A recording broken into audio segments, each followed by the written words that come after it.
So I'm of course now open, please.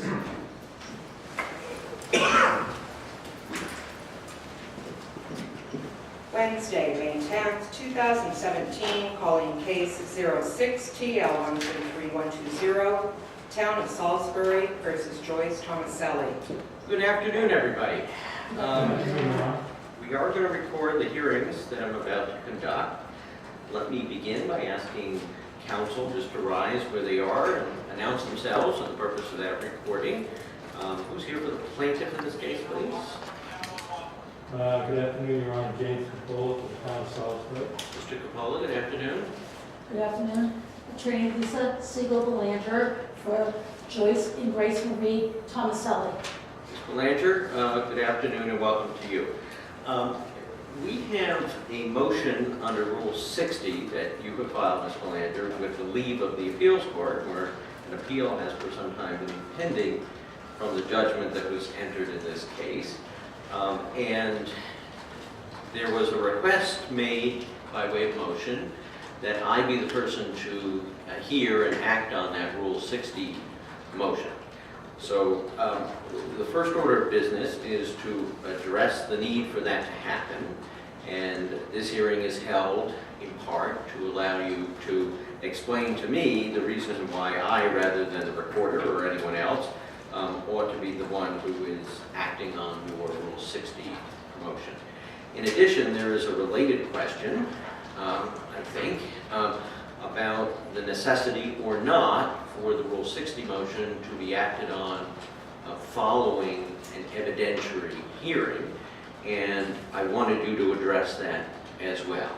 I have been through the papers, I have read the submissions both from the defendants as well as from the municipality, including the original Rule 60 filings and the ensuing filings before Reporter Patterson. I've had the chance to read what you have submitted on the questions that I just outlined, which we are here about today.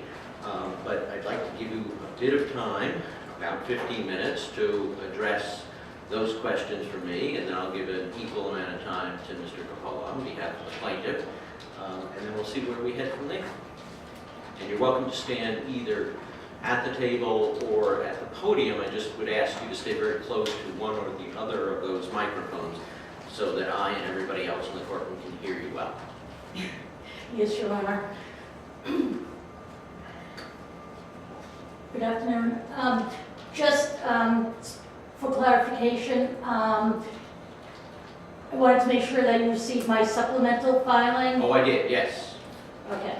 And I haven't seen it. I haven't seen anything in response to that from your brother. Is I that did right? not receive anything, Your Honor. No, Your Honor, I did not. All right, I just want to make sure I'm up to date, but I have gone through that as well, with all the exhibits. And based on the order of April 25th, today the two issues are procedural. And as you said, the first issue pertains to that as appellants and defendants, that we are requesting that you, being the presiding judge over the judgment and orders relating to the summary judgment, that as a matter of law, that it is necessitated that you are be the one to preside over the presiding over the merits that will later be presented regarding the Rule 60B claims. All right, let me pick up on something you said. You just said as a matter of law. Make the case for me, please, that as a matter of law, I'm the only one who can consider and act on the Rule 60 motion. Well, to clarify, it's not that you are the only one that could ever hear this particular matter. However, under these particular circumstances, it is necessitated that you be the one, given the case law that I have presented in my memoranda, especially my supplemental memorandum, that Rule 60s, as far as the appellate court has established, that it is very important that the judge who actually was at the hearing, hearing the testimony, if applicable, the oral arguments, that presiding judge be the one that has to, since that judge has already heard the underlying case where it is raised that there are facts that were concealed from the judge, that it goes to the very fact of those findings. So it's very important that the presiding judge, who actually heard the initial oral argument and based the rulings on that specific set of facts that were presented, that now, under Rule 60, where, as appellants, we're now coming to you as having been the presiding judge and giving you substantial evidence that there has been information that has essentially that a fraud has been perpetrated upon this court, and that you will not. I apologize for the interruption. Let me just ask you this. There seems some suggestion in some of what you filed that the recorder herself lacks statutory authority to act. Is that a position you continue to adhere to? Yes, I do. So, and what is it about the statute that you think does not afford the recorder the opportunity to hear and decide matters in a tax foreclosure case? Because as given the statutes provided, it specifically states what the authority is. That's Section 6 of Chapter 185 that you're looking at, the first instance, right? That's correct. Okay, and the last sentence of that says, the recorder shall have the same powers as a clerk magistrate, the Superior Court Department of the Trial Court, insofar as such powers relate to civil matters, and shall have the authority to hear and rule on petitions for tax foreclosure and for redemption from tax titles pursuant to Chapter 60. So where in that statute is there a want of power in the recorder? And I present specifically as well the clerk magistrate, where the powers are specifically limited. If you give me 1 second to be able to Well, that's okay. get the statute, because Let me just ask you though, so is what you're saying that the recorder of the land court has no authority to hear anything in a tax foreclosure case? no, that's not my position. So what is it about this statute that differentiates what is now being asked to be decided from all the other tax foreclosure proceedings? Because there's a difference between acting on a summary judgment motion, reviewing of the merits, and then after there's been an order that the recorder has the authority then to act on the execution of such. I'm not following your answer. Maybe you could help me with it. So what is it that the recorder under the statute lacks power to do in a tax foreclosure proceeding? Well, that's what I wanted to, if I could just refer to the actual statute.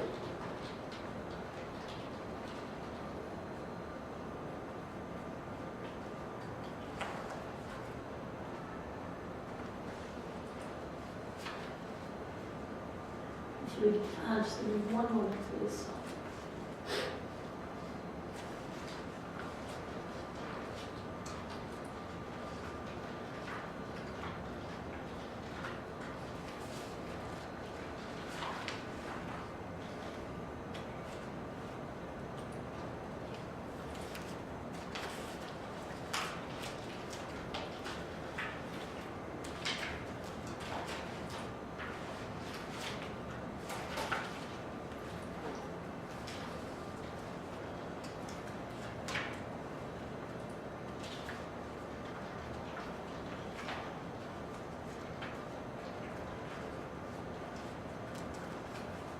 I think I misplaced my section. You're referring here to the statute that governs the Yes. power of a clerk magistrate in the Superior Court of Civil Matters? Right, but the way the wording is, and I'm sorry, I don't have the statute at my fingertips there. But the way the wording is, that statute is not set out in the language that says that all proceedings in a tax foreclosure case is permitted. Otherwise, there would be no need for that statute. The whole statutory purpose is that it's delineating. And it's very similar to the clerk magistrate in a superior court, where a clerk magistrate is not able to hear a trial. Well, the statute has, in its final sentence, two thoughts. One is drawing on the comparable authority of the clerk magistrate in the Superior Court Department relating to civil matters. And then it goes on to say something else, which is authority here and rule on petitions for tax foreclosure pursuant to Chapter 60. So you think that that second grant of authority is somehow limited by the first and not more expansive of it? Yes, it is limited, and it's not And meant. what's the authority for that assertion? I suggest that the statute itself, the statutory language, where I suggest that the language itself does not connote that the recorder can hear all matters pertaining to a foreclosure tax lien matter. So I'll ask you again, what is it that you say the recorder cannot do in hearing cases brought under Chapter 60 for foreclosure of tax time?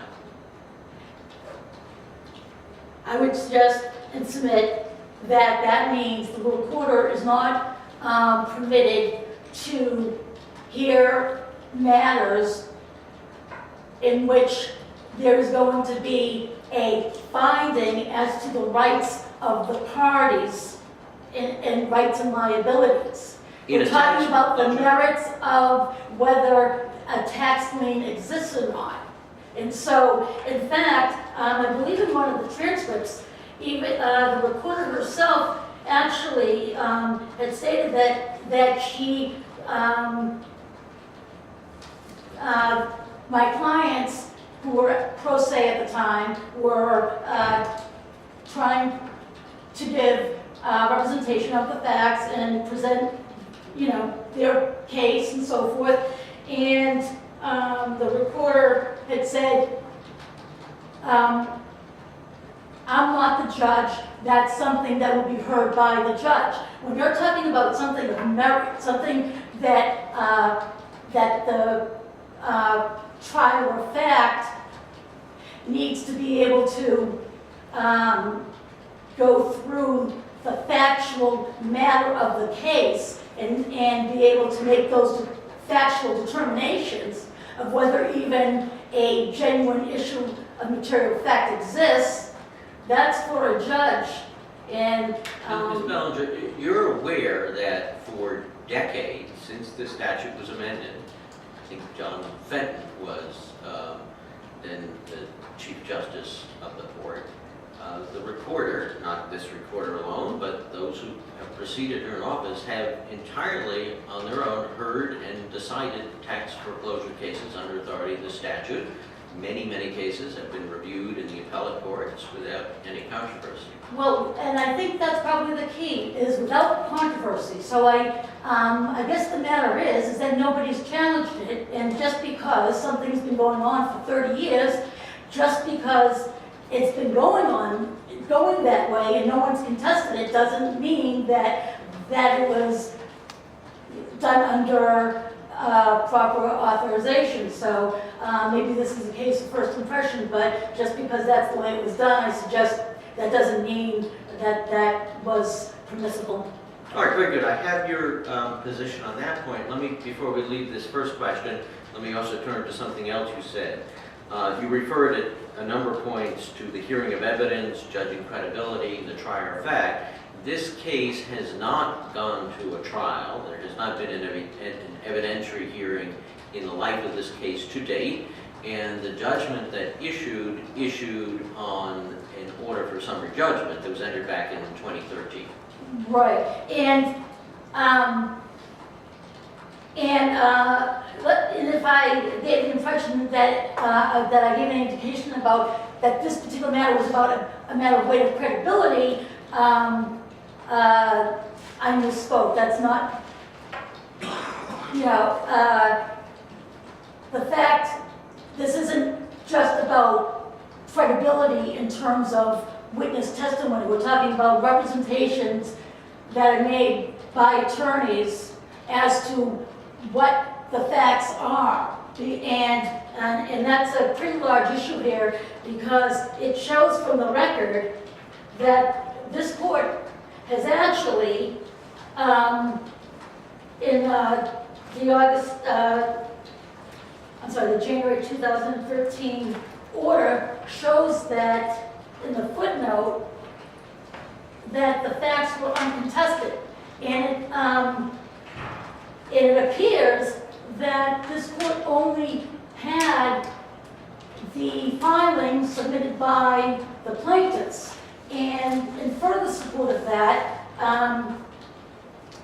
I had submitted a motion to the land court that dealt with a motion to amend and clarify the land court record for appeal. And there were numerous itemizations that I had pointed out that were either inaccurate or were omitted, and listed out specifically what the issue was. I had specifically pointed out in that motion that the appellant's undisputed facts and exhibits and related pleadings were not docketed, and I had asked the reporter, well, actually it wasn't specifically the reporter, I had asked the land court to please allow me the opportunity to be heard as to the numerous defects in the court record. And as can be seen from the docket that I've provided from the recorder's order,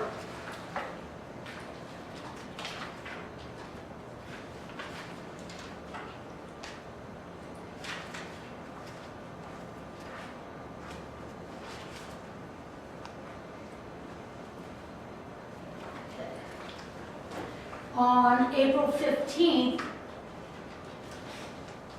it shows that the reporter had allowed part, and it actually says all denied, but in actuality, as can be seen from the order on entry April 15, 2016, certain types of information were corrected and entered onto the docket. However, specifically, the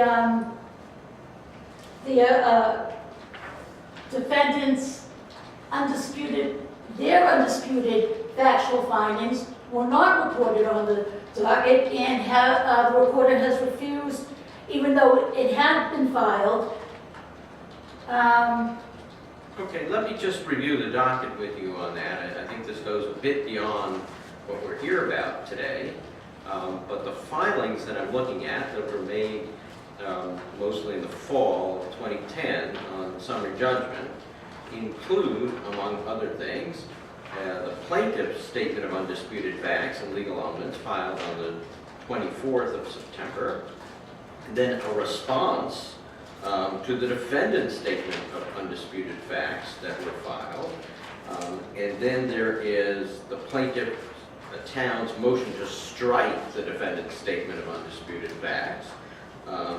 And there is a response to the defendant's certification authenticating evidence in support of their motion for partial summary judgment. The plaintiff's appendix is shown as filed, as is the defendant's motion, which came in, looks like July 21st, for summary judgment, with a brief in support, with affidavits filed, with an appendix filed as well. And so the other thing I wanted to ask you was, after the order issued on summary judgment, there were multiple motions for reconsideration that were filed on your clients. Right, but I'm not even going there. I'm going straight to the initial. Let me just complete my question to you, please. So if you were concerned, I'm not sure that you needed to be, based on the docket and my understanding of how the summary judgment order issued, but if you were concerned that your clients, because you were not representing them at the time, were concerned that the order on summary judgment issued without appropriate consideration of any of the assertions of undisputed fact that came in from your client's side of the case, you had, I think, a minimum of 3, maybe 4 sequential motions for reconsideration of that order. Was this point raised in any of those motions for reconsideration? Actually, yes, there was a motion filed by Kimberly Raymond, who I believe was in her motion to withdraw, where she did address the numerous documents that were not on the docket. So, yes, she had addressed it in her motion. But,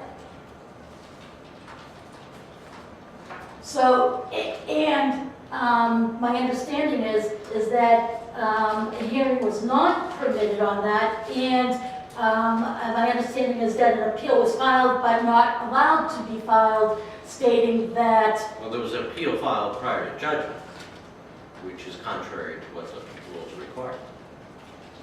Right, and I would suggest that was ineffective assistance of counsel for not going to interlocutory appeal, and that that during that time, as can be seen from the motion to withdraw, a good part of this litigation, my clients were pro se. There's a very small time frame here in which they were represented, and then they were having to fend for themselves again, and that under Rule B6, that the doctrine of equity definitely applies, that given the nature of information that was not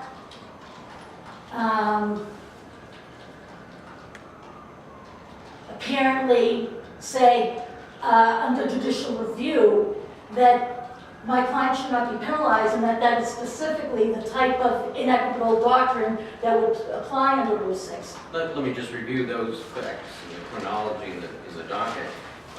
Attorney Raymond appeared on behalf of your current clients Yes, on July 13, 2009. that's correct. And it was she who made all of the filings and engaged in argument on the summary judgment motion. Yes, And she continued through the rendition of the order on summary judgment, and then in various motions seeking to address that order before she, I think almost simultaneously, just looking at the docket, filed a notice of appeal to the appeals court from the judgment and then withdrew. Is that not right? She did file a notice of appeal. My understanding was that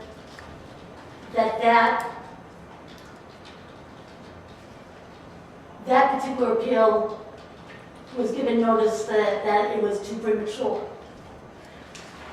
She had filed simultaneously, though, and on her motion to withdraw. Let me just pause for a second so I'm with you on this.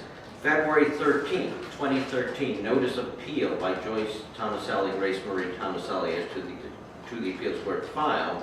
The note of the office of the recorder is the record was not assembled as there was no judgment. Yes. But then, after a number of proceedings here, judgment does enter. But in between the time of the order, which is in the early part of 2013, there were various motions for reconsideration, to amend findings, to make additional findings, to amend the judgment. Those were submitted in sequence here. There are quite a few of them. There's a motion filed January 25th, a motion filed January 31st, and those were all filed while, there's another motion for reconsideration that was filed in August of 2013, that was in response to the order of the court that entered August 2nd, 2013. At all these points in time, Ms. Raymond was representing your clients. Is that correct? She does not file a withdrawal. I'm just looking for the exact date here on the docket until after there was a judgment, I believe. There was a motion for judgment.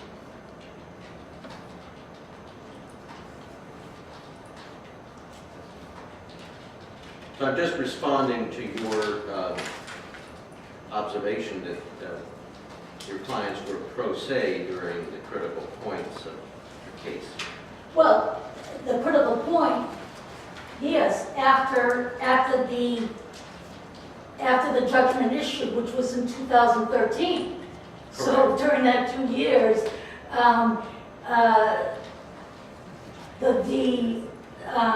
the most critical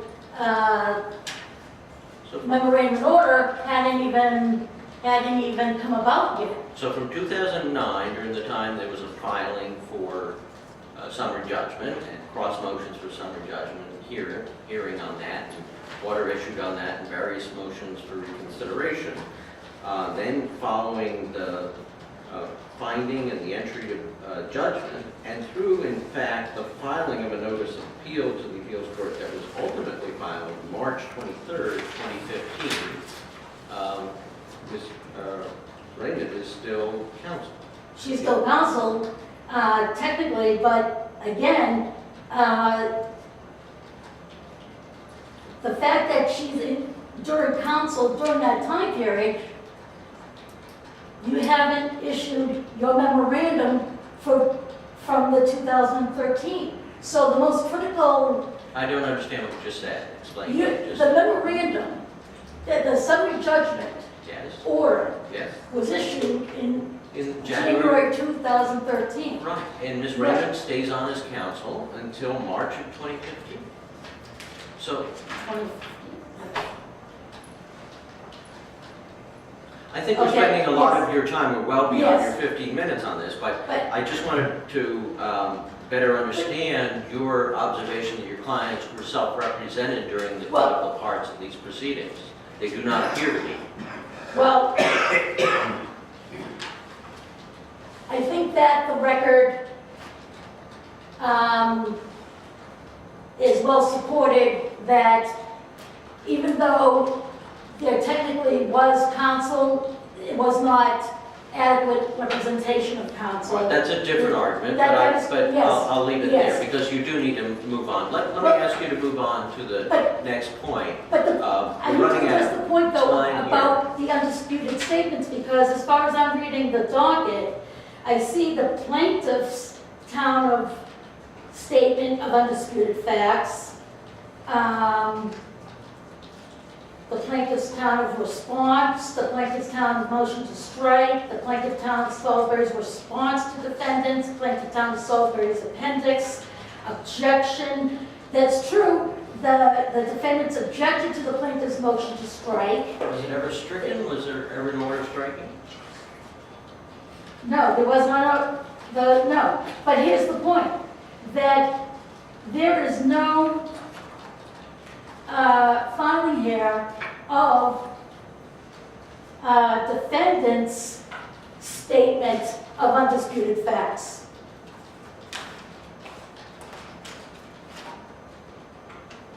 And so basically, the fact is they made a filing that was directly contrasting what opposing counsel stated, yet, which is of enormous magnitude, because those filings that they made as to their undisputed facts shows exactly why there shouldn't have been a summary judgment to begin with. And so, as shown, I specifically filed with the court saying, in direct reference to this January 2013 summary judgment, that their filings of fact were not reported on the docket, and their response back was denied. I specifically requested an explanation as to what happened, I guess, some clarification, and it just shows that this court did not have all the factual information before you to make that decision. And the fact that I had actually even brought a motion to have the record clarified and cleared for the appeal, so that they, that an adequate and correct record can be shown, and the fact that the reporter issues an order and in essence saying no, you're not going to have an accurate record. So it's your position, Ms. Belanger, that the record on appeal before the appeals court does not contain what was submitted by Ms. Raymond as a statement of material undisputed fact? Yes, that's correct. It's not in the record before the appeals court? That's correct. That's correct. It's not on the docket sheet. And I suggest by... You think it's part of the appendix material that's been on the docket sheet all along? You don't think it's part of what has been the subject of the motions, the unsuccessful motions to strike that filing? I suggest by the actual January 2013 order, I suggest that footnote specifically states and expresses that the only thing that was reviewed was the plaintiffs. And the fact... Where do you see that in the court's order?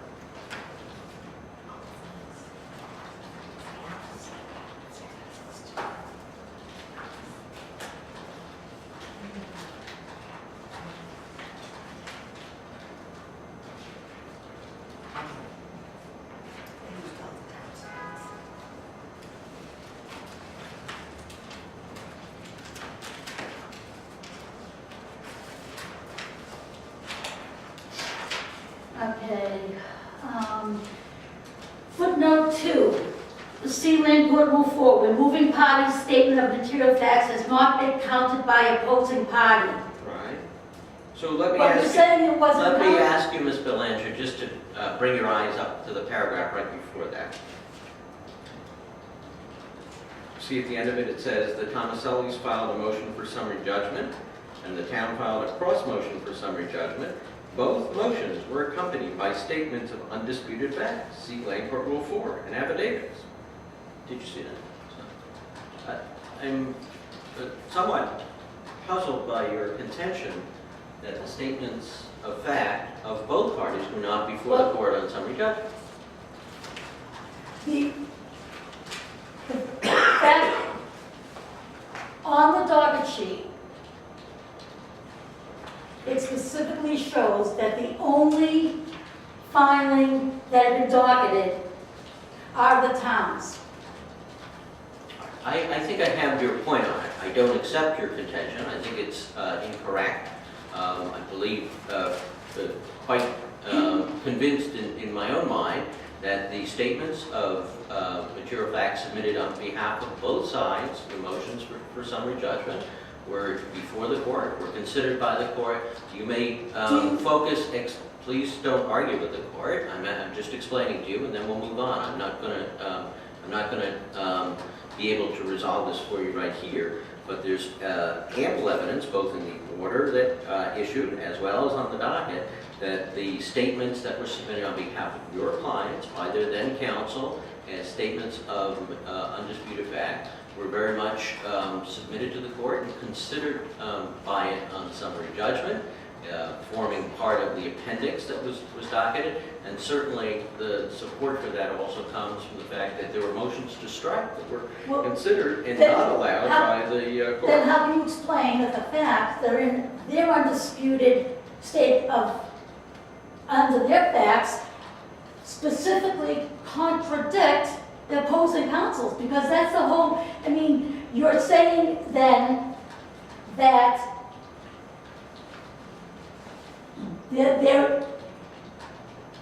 I have presented for evidence the filing that they made. In that filing, those facts are irrefutably contradictory to that of opposing counsel. Well, we will get to that if and when we, meaning the court, in some, whether it's the reporter or me, addresses your Rule 60 motion, but the question is not whether those facts were submitted, the question is whether they were material facts to a decision by the court. And that's where I really need you to turn. We've gone... Well, I'd like to know, though, based on the docket sheet that's presented, are you disputing for the record that the filings are docketed on this record? Ms. Belanger, let's move on. Okay, I'll take that as you're disputing it or you're not disputing Ms. it. Belanger, let's move on to the next question, because I think it flows from where we are now. And that question is, can you establish for the court whether there is in fact a need for an evidentiary hearing?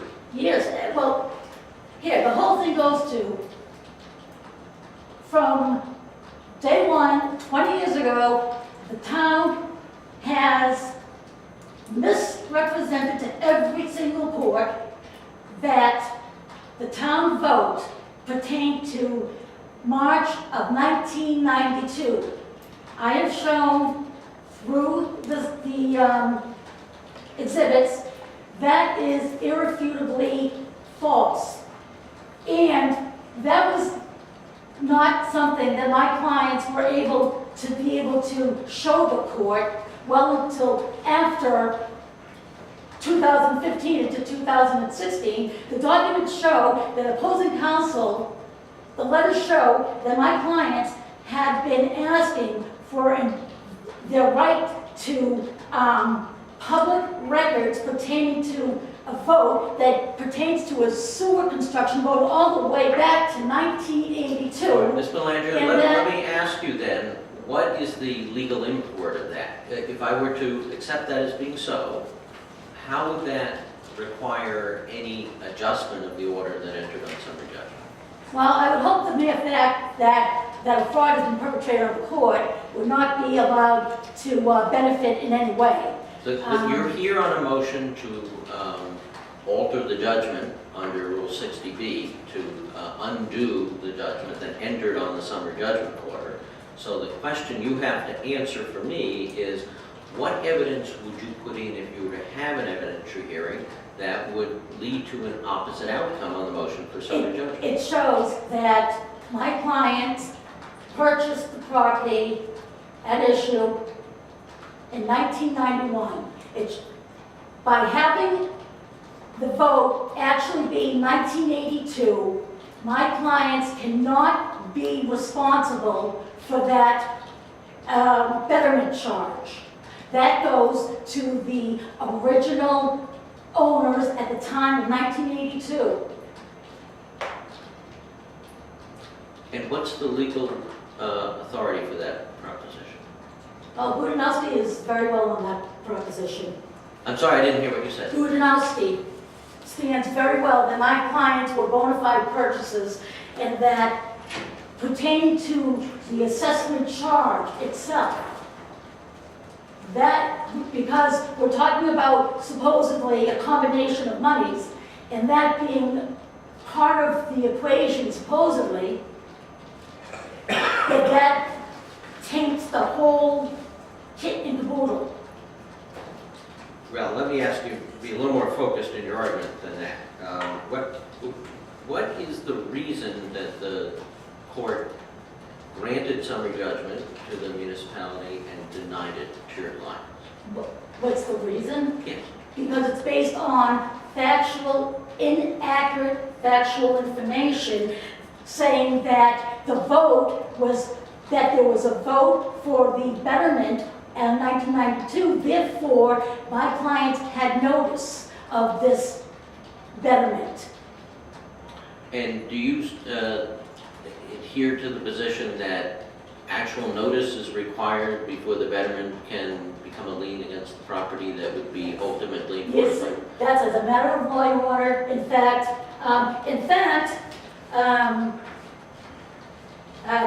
counsel in February of 2009 outright stated that they never recorded any betterment. Let me ask you to assume that the betterment assessment was a regular, it was not an effective assessment. I'm certainly not saying that to be the case. I'm just asking you for the purpose of the next questions to assume that. Do you think if that fact were established at summary judgment time, it would have resulted in a different outcome on summary judgment? Oh, you know what? This should have resulted in no outcome to begin with, because as this court stated in its judgment, it relied on the complaint of 2006. Now, that 2006 complaint is defective, admittedly so by counsel in 2008 in the letter addressed to the reporter. This even goes further back than the summary judgment. It goes back to the mere filing of the 2006 complaint, where it goes to show you about subterfuge. Let's say this: why is the opposing counsel even objecting to the judge who heard the summary judgment motion in the first place? What legitimate purpose would they not want Landry, you to... we're moved on to a different question. I'm asking you to come back to that question. So- The question I'm asking you is, were there amounts that were due and owing by your clients above and beyond those related to the betterment assessment? We still don't know today what those amounts are. The record shows Is my your- clients were never given what this court had said was due them. They have never been broken down into what was real estate tax versus the sewer user fees versus... But you understand that the foreclosure proceeded on a tax title account that was comprised of different elements, including taxes. But if the complaint is User- defective from the begin with, you can't even get That's a that. different point. That's not a point that has anything to do with an evidentiary hearing. Yes, Your Honor, it does. How so? Because it goes to showing, because when you're on direct appeal, the focus is just exactly what happened on the record. And specifically, this evidentiary hearing is to bring in as to the other elements, what went on behind the scenes. For instance, the 2 years as to when the defective complaint was filed in the first place, why there wasn't even any notice for 2 years given to the, to my clients. Do your So- clients contend that they paid all the real estate taxes that were due when they were due as assessed? Your Honor, I suggested, number one, What's the answer to that question? Yes or no? I can't, the answer to the question is that that's an impossible question to answer because my clients did make payments. The opposing counsel has outright stated they made no payments. I have proof to show that they did make payments. They were actually making the redemption. I have actual proof to show that they were prevented from it. All the way along. I'm there's sorry, evidence to I didn't, slow down, I'm trying to follow you. Please, you saying they did or did not make payments with respect to all the real estate taxes assessed in the relevant years? They have made the real estate taxes to all the years. All the taxes that were assessed during the relevant years they paid? Yes. Including the accrual? They gave them the check. Whether they chose to cash the check, I can't force their arm to sign it.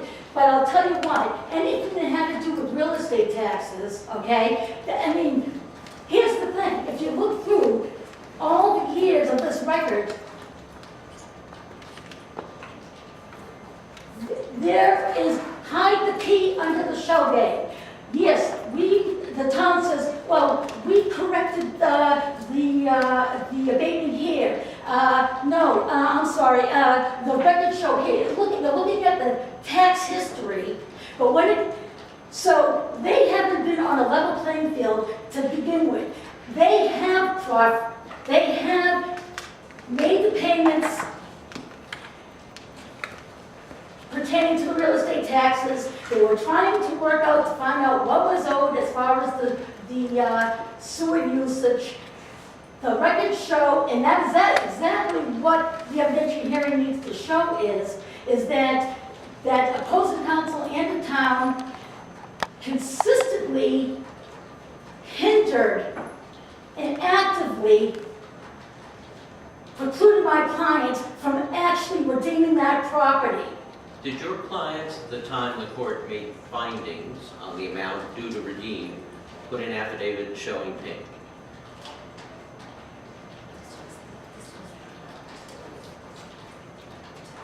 You know, Your Honor, I don't have the answer to that, but I suggest that why is the focus on that when they're being charged money that they're fraudulently being charged? I mean, I'm not understanding how we can go as to, okay, this is a term of, okay, what are the numbers? This isn't about what the numbers are. This is about whether we get a hearing to be able to show that opposing counsel overtly, actively concealed information. I've proven that there are letters to show that the town manager explicitly wrote to my clients stating, we do not have records pertaining to the 1982 Article 28 vote. Well, interestingly enough, because my clients are so persistent and not willing to give up on their rights because they know the truth, they were able to get the Secretary of State involved. Lo and behold, imagine that, years later, despite the town manager saying, we don't have those records, imagine, wow, they got a letter saying, here's the 1982 vote. Really interesting how when the Secretary of State gets involved, they get something. But adding insult to injury, help me understand how the date of the vote, or in fact, anything casting doubt on the validity of the betterment assessment, would have altered the conclusions of law reached by the court in its summary judgment. It would alter it because they would not have been responsible for it. And had they not been charged for it in the first place. I'm sorry, responsible for what? You said they would not be responsible. The assessment fee. For the betterment. The betterment. I mean, And do you understand that the route for challenging a betterment assessment doesn't come through the land court? We're not talking about whether they charged the right amount. We're talking about whether they defrauded the EPA and the... No, we're talking Yes. about whether the foreclosure judgment that entered ought to be altered or vacated. by Which is based on the an court. assessment fee based on defrauding the EPA. If there was a betterment assessment that your clients had difficulty with, quarrel with, Not a quarrel with Your Honor. Was not, it and, was fabricated. and what is their relief for that? They have submitted documents from the I'm EPA. not asking you that question. I'm asking you, what is the forum? What is the legal mechanism that they have to The follow? land, it is any court, especially the land court, that can do equity.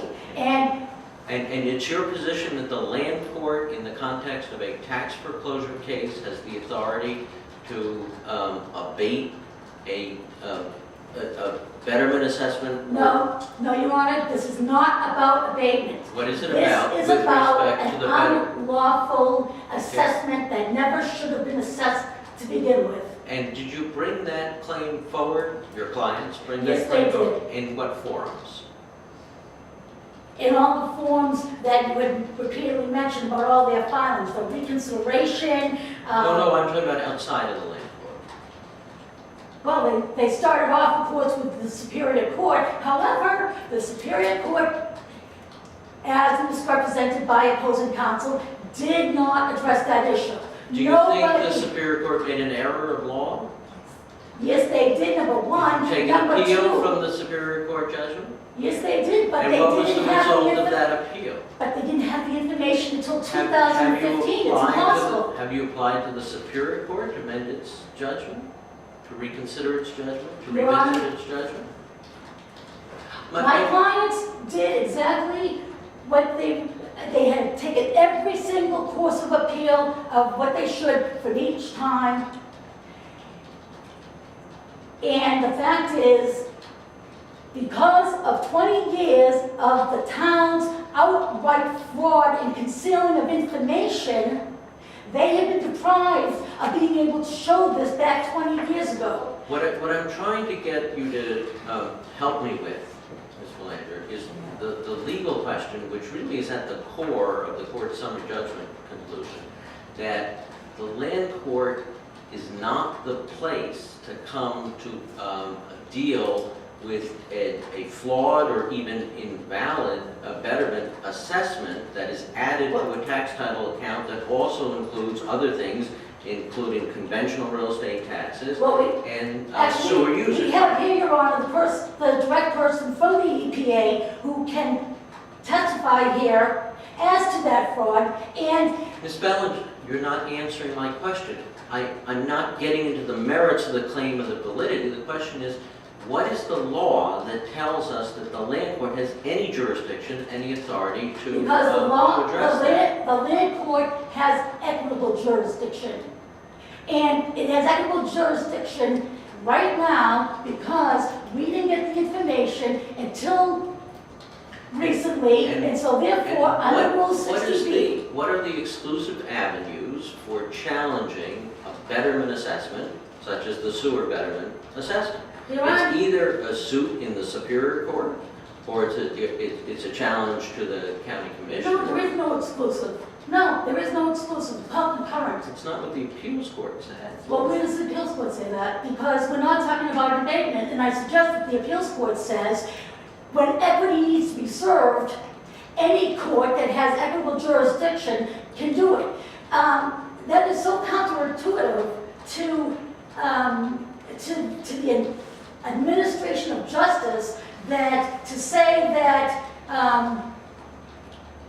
to allow a decree to exist because even though it's fraudulent, you didn't go to over here.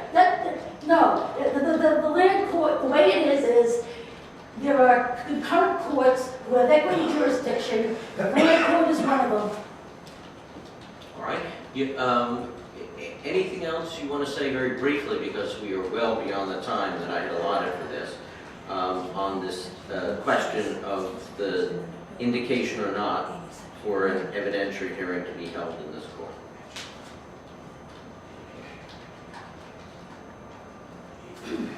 second and just see if there's anything that I kept Well- you from getting to very quick. Well, here's the thing.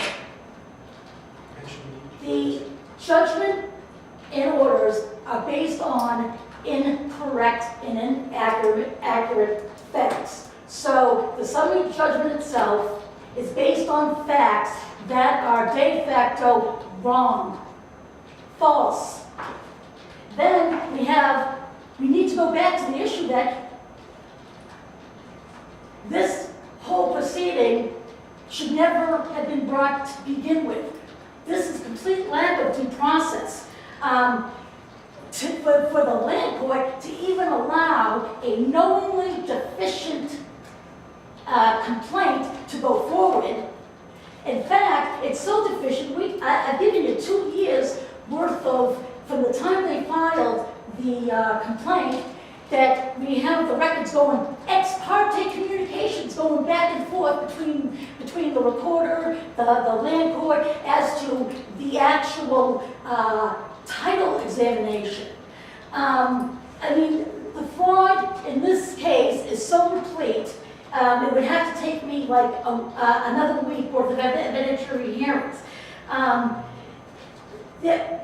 So not only do we have a complaint that was filed in 2006 that was deficient de facto, which your summary judgment completely hinged on. You specifically said it was based on that complaint. That should nix it right there. They wrote in writing, admitting to the court, saying that the 2006 complaint was defective in terms of numbering, in terms of land size. And here's the thing. They have even admitted in writing that they've altered the parcel information by plot plan. That needs to be done by a registered surveyor, and I've given the codes, and the fact that the way in which they actually expressed that the assessor devised the plot plan should be like so outrageous to this court that I find it hard that we're even talking about about the amount of money when we should be concerned with how dare the town of Salisbury commit the fraudulent acts that they have upon this court. I can't even understand how they were even allowed to file an amendment to that complaint after 2 years, when the land court's own guidelines show that the citation should have issued within 120 days. How is it that in 2007 or 2006 there was a motion for general default filed, and it was actually, as shown on the docket sheet, it was actually ruled on 7 years later and allowed. I specifically asked in that motion to correct and clarify explicit information for that, but I suggest the refusal to provide that information speaks volumes. All right, Ms. Belanger, we're at the hour mark, so I'm going to ask you to have a seat. That concludes your argument, and I'll give the floor to Mr. Pope. Thank you, Your Honor. Just want to clarify the record that my only representation of the town is in this accident foreclosure case. I did not represent the town in any of these other proceedings that are referred to by Attorney Belanger. So Superior Court abatement proceedings. I represent specifically the treasurer of the town of Salisbury. But you're aware of what's happened in those other cases? Yes, I am. Okay. Let me ask you first, what is your position on the request that the recorder not be the one to take up and decide the Rule 60 motion? Your Honor, my position is clear. 185 Section 6 gives the recorder the ability to... All right, and if I accept that view, that there's not a lack of statutory authority on the prudential grounds, whether the judge who heard the summary judgment or the recorder who then proceeded from there and eventually, after there was some delay owing to bankruptcies and otherwise that appear in the docket, eventually directed the issuance of the judgment. Is there some reason that you would contest one or the other hearing and deciding the Rule 60 motion? No, Your Honor. My opposition was to point out that the recorder will be perfectly capable of listening to an evidentiary hearing, presiding over an evidentiary hearing, as you would also. But I wanted to be clear and voice my objection to the fact that only the presiding judge could be the judge to oversee the 60B evidentiary hearing. Let me also turn you to the need for an evidentiary hearing. What's your position on that? Your Honor, my position is that it's absolutely not necessary, that or the order that you set forth in January 2013 was based on facts, material facts that were undisputed. Those facts did not even include anything having to do with the date that the town voted to approve the sewer assessment. There seems to be some doubt about that in 1982, 1992. That's quite a gap. Do you believe that there ought to be any evidence heard on that question? I don't believe so, because it's not material to the proceedings. The point is that the town of Salisbury voted to charge the betterment assessment, constructed the sewers, transferred the amount of the assessment to the assessor. The assessor then committed that tax to the tax collector to collect. What if the court were to conclude that some evidence might come in at an evidentiary hearing that would show the invalidity of the betterment assessment? Your Honor, based on your decision, the court doesn't have jurisdiction to do that. Again, the defendants, the Tomasellis, had the ability to contest amounts on their tax bill by going through other procedures in law, and they availed themselves to those remedies. And is that an answer you would give if there were no valid liens for taxes, use charges, betterment assessment in the entirety? Or is that an answer you give only if the validity of the betterment is the only issue in doubt? I'm not quite sure of that question, Your Honor. Well, in other words, you've read the Norwood case on which the summary judgment order depends on the cases that follow that case. Does it make a difference whether there is no valid tax due as opposed to some but not all of the tax validity being in question? I think it does. It certainly does. A substantial amount of real estate taxes weren't paid. And do you think that is true even where a betterment assessment is involved? Yes, Your Honor. That becomes, once it gets added to the tax bill, it can be collected in the same manner as a real estate tax. So if the facts were that there was only a betterment assessment overdue, delinquent, committed to the tax title account, and then the basis for the taking and the foreclosure action, you still think that the principles in the Norwood case would allow this court, in lieu of an action in the Superior Court to recover, would allow the party to withhold the amounts due with respect to that dubious betterment assessment and have the court determine the validity or not of that assessment? Without any other taxes or sewer use fees or anything? Nothing else. Nothing else due. Well, reading Norwood, then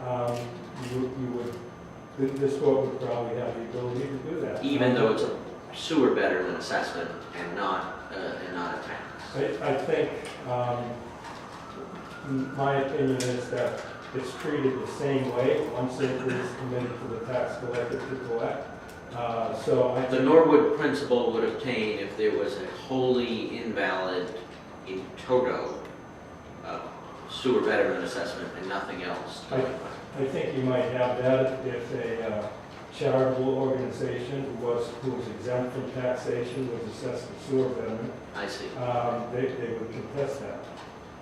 They would be able to contest that in this court. And is there for that reason, any value in holding any evidentiary hearing on that question? I don't believe so, Your Honor. What I believe is the questions of what's in your opinion, what you stated, that the court doesn't have jurisdiction to rule on this matter because of the reasoning in that decision is something, is based on law, and that's the appeals court. It's up to the appeals court to make that decision. And if the appeals court would decide differently, the case may be remanded to this court. They may have a decision that would come out differently. But clearly, this was based on the law, based on material facts that were undisputed. Reading the facts, those facts there's no issue with those facts. What is your understanding of the status at the time the summary judgment motions were heard and decided of the statement of undisputed material facts submitted by the defendants? What is my understanding? Were they before the court? Absolutely, Your Honor. They were before us. We reviewed them, the submissions, we went over them. Of course They moved to strike some. Yes, Your Honor, clearly. They were before the court, and all of that information will be before the appeals court. Now, you have no difficulty that, I don't know where you are, I assume there's no brief, is there no brief or appendix filed, right? No, Your Honor. But I assume there's no objection to including the submissions of undisputed, statements of undisputed material fact from both sides. Not at all. Part of that appellate record. Absolutely not. Whatever the record is here is completely appropriate to go to the appeals court. Whatever documents, filings, memorandum, whatever that may be, the town has no objection to that. If there were to be an evidentiary hearing ordered by the court as requested, what evidence would the municipality bring? We would put in, I really haven't thought about that too much. I assume we would put in evidence to show that what the town did was appropriate, based on the facts that we submitted prior to the summary judgment. I don't know what this fraud is, what was perpetrated, what I've done.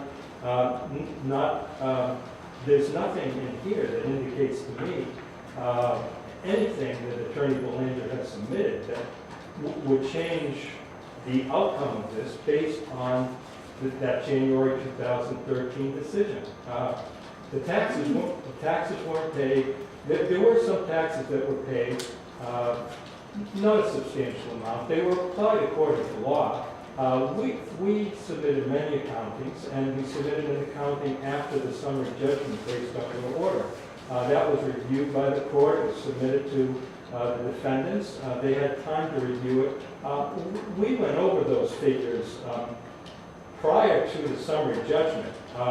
We had the tax collector go over those figures, tax collector treasurer, to make sure that they were completely accurate.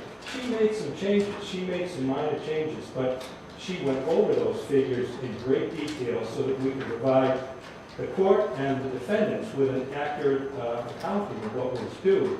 And of course there's a breakdown of the taxes, the betterment, the sewer use.